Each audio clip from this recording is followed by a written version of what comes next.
Hello everyone, this is Nilufe Neha Khan and welcome to our YouTube channel Shikshalaya. तो आज हम बात करेंगे डीएसएसबी, केवीएससी या फिर आप किसी भी एग्जाम की तैयारी कर रहे हो तो उसके लिए आपको एनसीईआरटी किस तरीके से हेल्पफुल रहेंगी और आप इनसे किस तरीके से नोट्स बनाएंगे। क्योंकि काफ़ी बच्चे पूछते हैं कि मैम सेल्फ स्टडी कर रहे हैं, हम लोग नोट्स किस तरीके से बनाएं। क्योंकि आपको पता ही है डीएसएसबी में या एनवीएस में या केवीएस में जिस भी जॉब में आप जाना चाहते हो, चाहे वो केवीएस हो, एनवीएस हो, एमआरएस हो, सब में आपका एनसीईआरटी बहुत ज़्यादा इंपॉर्टेंट रोल पे करते हैं क्योंकि यहाँ से डायरेक्टली क्वेश्चन आपके पुट अप होते हैं।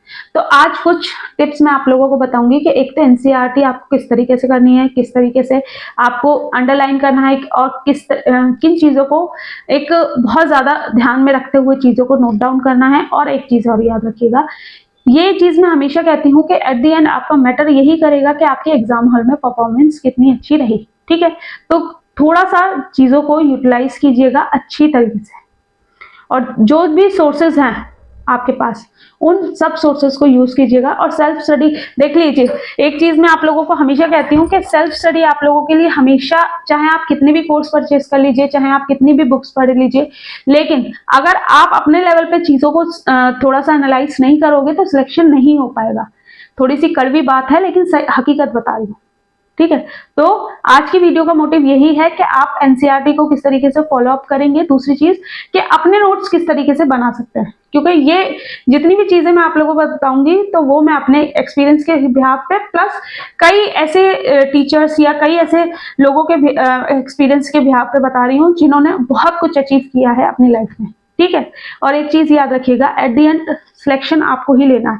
कोई भी इंसान आपको कुछ घोल के नहीं पिला सकता कि हाँ आप घोल के पी लीजिए और आप एग्जाम हॉल में अच्छा परफॉर्मेंस कर लेंगे। ठीक है, जितने अच्छे से मेहनत करोगे, जितनी चीजों को यूटिलाइज करोगे, उतना ज्यादा आपके लिए बेनिफिशियल रहेगा। ठीक, यहाँ पर जैसे कि एग्जांपल दे रही हूँ मैं आप लोगों को, मैं डीएसएसबी का आपका सिलेबस लेट की बैठी हूँ। ठीक है, आप डीएसएसबी में आप टीजीटी की तैयारी कर रहे हो, पीजीटी की तैयारी कर रहे हो या पीआरटी की तैयारी कर रहे हो। ठीक है, तो मैं आप लोगों को क्लियर करना चाहूंगी कि कोई भी एग्जाम अगर आप तैयारी करते हो तो उसका एक तो सिलेबस, दूसरा पीवाईक्यूज, तीसरा आपका प्रैक्टिस सेट, ये तीन चीज ऐसी हैं जो कि आपको हर हाल में करनी है। ठीक है, एक भी चीज को अगर स्किप करोगे तो आपका सिलेक्शन होने की पॉसिबिलिटी जो होती है वो 90% नहीं की हो जाती है। ठीक है, और अगर आप इन तीनों चीजों को लेके चलते हो तो 100% पॉसिबिलिटी हो जाती है कि आपका सिलेक्शन होगा। लेकिन हाँ, ये चीज याद रखिएगा, हर चीज के लिए एक ये याद रखिएगा कि पढ़ने के लिए आपके पास बहुत सारी चीजें रहेंगी, लेकिन एक लिमिटेड टाइम में एक लिमिटेड चीजों के साथ आपको किस तरीके से तैयारी करनी है, ये बहुत ज्यादा इंपॉर्टेंट रोल प्ले करेगा। क्योंकि सेल्फ स्टडी में आपके पास डायरेक्शन नहीं होती, आप कहाँ कहाँ क्या क्या पढ़ेंगे। ठीक है, लेकिन सिलेबस को अगर फॉलो करोगे तो सारी चीजें आप लोगों की क्लियर हो जाएंगी। ठीक, अब मैं आप लोगों को बता देती हूँ कि आपको एनसीईआरटी किस तरीके से पढ़नी है और नोट्स कैसे। जैसे कि आप लोगों को पता ही है कि आप लोगों ने एनसीईआरटी नोट्स भी देखे हैं। ठीक है, तो उन नोट्स को मैंने किस तरीके से प्रिपेयर किया, ठीक, और आप लोगों को किस तरीके से प्रिपेयर करना। और एक चीज याद रखिएगा, हर बच्चे का इंटरेस्ट और हर बच्चे के सोचने समझने और कुछ भी चीज करने की क्षमता अलग होती है। ठीक है, अगर आप थोड़े से भी एफर्ट्स डालोगे तो बहुत अच्छे नोट्स आपके खुद के भी बन जाएंगे। ठीक है, और वो किस तरीके से बनेंगे मैं आपको बता देती हूँ। जब भी आप किसी भी एनसीईआरटी को लेके बैठेंगे तो हमेशा एक चीज याद रखिए, पहले बात तो मैंने जैसे आपको बता दिया कि आपको आपका सिलेबस के अकॉर्डिंग ही टॉपिक करने, क्योंकि आपके पास लिमिटेड टाइम। ठीक है, जैसे एक एग्जाम्पल फॉर मान लीजिए कि आपके पास एक 6th क्लास का फर्स्ट टॉपिक जो आपका है हिस्ट्री का, कब, कहाँ और कैसे। ठीक है, अब ये बुक आप पढ़ने बैठे हो तो इसमें कई चीजें ऐसी होंगी जो कि अननेसेसरी होंगी, आपको जरूरत नहीं है, उनमें से कुछ नोट्स नहीं बनने वाले। कुछ चीजें ऐसी होंगी जो कि सिर्फ और सिर्फ आपकी एक अंडरस्टैंडिंग लेवल को बिल्ड करने वाली होंगी, और कुछ चीजें ऐसी होंगी जो कि सिर्फ और सिर्फ फैक्ट पे निर्भर करेंगी। ठीक है, कि जैसे इस सन में ये हुआ, इस सन में ये हुआ, इस तरीके की। तो देखिए, तीनों चीजें आपको पता चल गई। कोई भी बुक एक तरीके से ऐसा नहीं कह सकते कि बुक में हर चीज इंपॉर्टेंट है। इंपॉर्टेंट आपको चीजों को एनालाइज करने के बाद पता चलती है।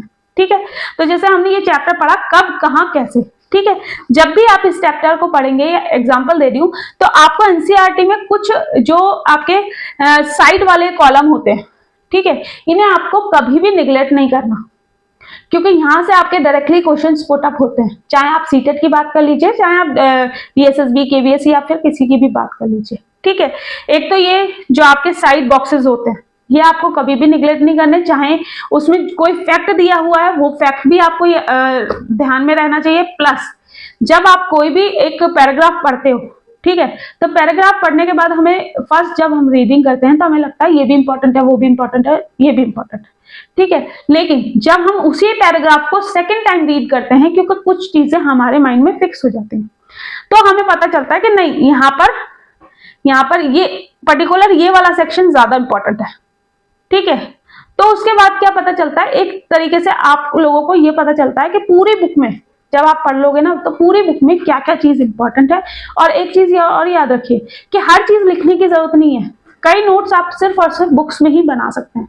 जैसे कि एक पैराग्राफ आपने ले लिया, ठीक है, पैराग्राफ लेने के बाद आपको क्या करना है कि उसमें जो भी, जैसे कि मैंने बताया फैक्ट्स, अंडरस्टैंडिंग, ये दो चीज तो बहुत ज्यादा, अंडरस्टैंडिंग वाला जो होगा पोर्शन वो सिर्फ आपकी अंडरस्टैंडिंग को बिल्ड करेगा, तो उसे अंडरलाइन करने का कोई मतलब नहीं बनता। लेकिन जो भी फैक्ट होंगे, मतलब जो कि चीजें फिक्स है, ठीक है, जैसे कि कौन सी डेट में क्या हुआ, कब हुआ, कैसे हुआ, ठीक है, ये चीजें, तो इन्हें आपको अंडरलाइन करना है। और ये आपके एक तरीके से आप चाहें तो लिख भी सकते हैं, ठीक है, या तो साइड में लिखिए या अपनी एक नोटबुक बनाइए, ठीक है। इस तरीके से करेंगे तो आपके एक टाइम ऐसा आएगा कि आपके अच्छे खासे नोट्स आपके प्रिपेयर हो जाएंगे और आपको किसी भी चीज की जरूरत नहीं पड़ेगी, ठीक है। फिर चाहे आप किसी भी एग्जाम की तैयारी करिएगा, ठीक, ये चीज क्लियर हो गई। फिर इसके बाद अगर हम बात करें, जैसे कि मैंने आपको बताया जो बॉक्सेस होते हैं, ठीक है, बॉक्सेस को हमेशा आपको ध्यान में रखना है और वो चीजें आप लोगों के लिए बहुत ज्यादा यूजफुल रहती हैं। एक डाउट और देखने को मिलता है पैडागॉजी वाले सेक्शन को किस तरीके से करें, जैसे कि सब्जेक्ट पैडागॉजी, ठीक है। अब आप टीजीटी एसएसटी की तैयारी कर रहे हैं, टीजीटी साइंस की तैयारी कर रहे हैं या किसी की भी तैयारी कर रहे हैं, ठीक है। अब आपको एनसीईआरटी में बूझो तो जानो इस तरीके के क्वेश्चंस बहुत ज्यादा देखने को मिलते हैं। इन क्वेश्चंस को आपको सॉल्व करके देखना है, ठीक है। और जब आप सॉल्व करोगे ना तो बेसिक पैडागॉजी वाले जो कॉन्सेप्ट है वो आपके क्लियर होते चले जाएंगे। प्लस यहाँ पर आपका जो टीचर वाला पेज जो होता है, ठीक है, जिसमें बताया हुआ होता है कि इस चैप्टर में हम क्या क्या पढ़ेंगे, क्या मतलब एक ओवरव्यू दिया होता है चैप्टर का, ठीक है। जब आप उसे पढ़ते हो तो आपको ये एग्जैक्ट पता चलता है कि इसमें हम कौन सी टीचिंग मैथोडोलॉजी यूज करेंगे। तो पैडागॉजी वाला सेक्शन भी है ना आपका एनसीईआरटी से कवर हो जाएगा अगर आप ठीक से करते हो तो, ठीक है। और एक चीज मैं आप लोगों को हमेशा यही कहती हूँ कि सेल्फ स्टडी से ना आपके खुद की चीजें बहुत क्लियर होती हैं, ठीक है। कोई दूसरा इंसान आपको क्या बता रहा है इससे ज्यादा जब आप सेल्फ स्टडी करते हो तो आपकी अंडरस्टैंडिंग तो बिल्ड होती ही होती है उस टॉपिक से रिलेटेड, लेकिन कई चीजें जो आपने गलत पढ़ी हुई होती हैं या गलत चीजें आपकी जो नॉलेज में होती हैं वो भी क्लियर होती चली जाती है खुद ब खुद, ठीक है। तो इसलिए मैं आप लोगों से हमेशा कहती हूँ सेल्फ स्टडी पर फोकस किया करें। और देख लीजिए, आप कोई भी कोर्स परचेज कर लीजिए, बिना आपके सेल्फ स्टडी के आप सिलेक्शन नहीं ले सकते। चाहे आप 1000 का कोर्स परचेज कर लीजिए, चाहे आप 10,000 का, ठीक है, कोई आपको घोल के कुछ नहीं दे देगा।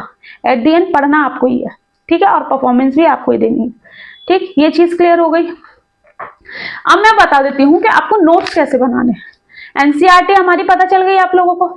देखिए, जैसे कि आपको मेरे नोट्स दिखाई दे रहे हैं यहाँ पर, कभी भी है ना नोट्स किसी भी एक पेन से मत बनाइएगा, ठीक है। और हाँ, ये चीज याद रखिएगा, नोट्स बनाने में टाइम लगता है, ठीक है। तो नोट्स बनाते टाइम पेशेंस रखिएगा अपने पास, ये नहीं कि सब कुछ लिख रहे हैं, नहीं। नोट्स का मतलब ही कंसाइज वे होता है, मतलब आपने उस चैप्टर को पूरा कंसाइज कर दिया ताकि जब भी आप एग्जाम हॉल में जाने से पहले अपने नोट्स रिवाइज कर लीजिए। ये एक तो ये चीज बहुत जरूरी है क्लियर करनी, ठीक है, क्योंकि कई बच्चों को क्या लगता है कि नोट्स का मतलब ये होता है कि बस सारी चीजें बस इसमें लिखी हुई है, यही पढ़ के आपका हो जाएगा। नहीं, आपकी बेसिक अंडरस्टैंडिंग जो बिल्ड होती है ना वो चीजों को करने से होती है, ठीक है।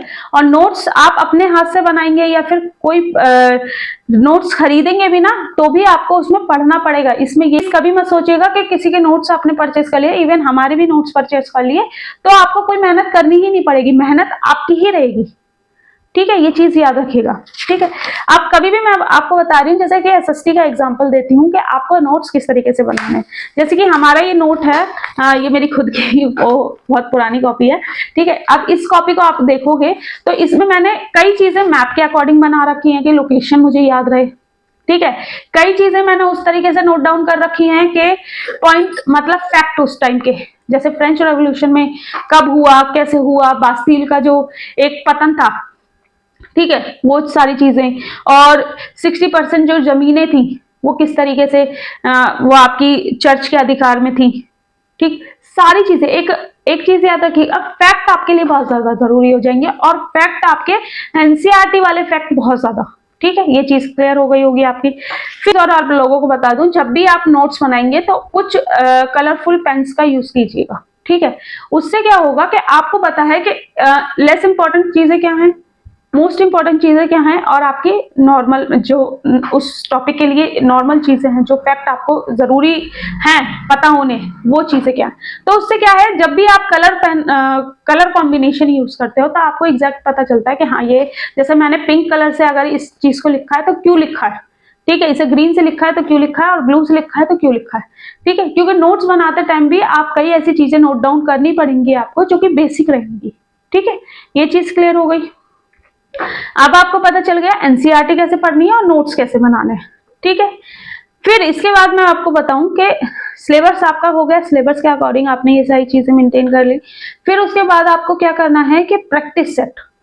कभी भी कोई भी एग्जाम आप क्लियर करना चाहते हो तो उसके लिए बहुत ज्यादा जरूरी होती है आपकी प्रैक्टिस। आप कितना ज्यादा उसके लिए प्रैक्टिस कर सकते हैं, ठीक है। प्रैक्टिस आप लोगों के लिए बहुत ज्यादा इंपॉर्टेंट रोल प्ले करेगी, और ये याद रखिएगा कि आपने कितना पढ़ा है कितना नहीं, ये किस चीज पे डिपेंड करेगा, आप जितनी प्रैक्टिस करेंगे, ठीक है, और रिवीजन करेंगे। एक टाइम आपको हमेशा ये याद रखना है कि आपको जब भी आप नोट्स बनाएंगे या फिर जब भी आप एनसीईआरटी पढ़ेंगे, आपको एक तो प्रैक्टिस और रिवीजन दोनों चीज बहुत ज्यादा इंपॉर्टेंट रोल, वरना क्या होगा, आप आगे का पढ़ोगे और पीछे का भूलते चले जाओगे, ऐसा नहीं करना, ठीक है। ये चीज क्लियर हो गई, ठीक। फिर एक मोस्ट जो इंपॉर्टेंट है, टाइम मैनेजमेंट। आपके पास लिमिटेड टाइम है, इस लिमिटेड टाइम को आपको किस तरीके से यूटिलाइज करना है ये कोई भी आपको नहीं बता सकता, ये आपको आपके शेड्यूल के अकॉर्डिंग मेंटेन करना होगा, ठीक है।